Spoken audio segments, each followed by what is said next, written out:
सदर जमहूरिया द्रौपदी मुर्मू का जम्मू कश्मीर में दौरे का दूसरा दिन। आज कटरा में सदर जमहूरिया 300 मीटर लंबे स्काई वॉक का करेंगे इफ्तिताह। सदर जमहूरिया पार्वती भवन का भी करेंगे इफ्तिताह।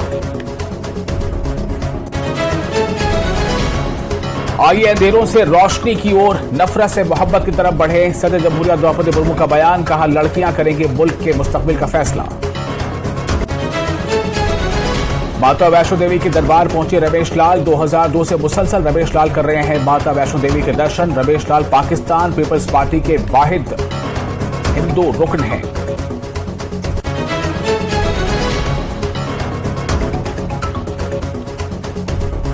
दरखास्त फॉर्म में थर्ड जेंडर के कॉलम को शामिल करने की हिदायत। हुकूमत ने जम्मू कश्मीर के इंतजामी महकमा को दी हिदायत। ख्वाजा सराओं के साथ इम्तियाजी सलूक से निपटना है मकसद।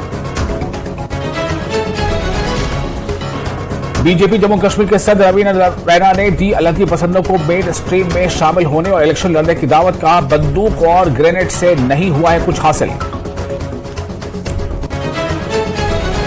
जम्मू के मजबूरी सिक्योरिटी मंजरनामे में काफी बेहतरी। पुंछ और राजौरी में दहशतगर्द सरगर्मियों में इजाफा तशवीशनाक। डीपीएपी के चेयरमैन गुलाम नबी आजाद का बयान, अपोजिशन जमातों के धरने पर किया तंज। उधमपुर में सड़क हादसा, ऑटो रिक्शा पलटने से 7 लोग जख्मी। हादसे में जख्मी अफराद को पहुंचाया गया अस्पताल।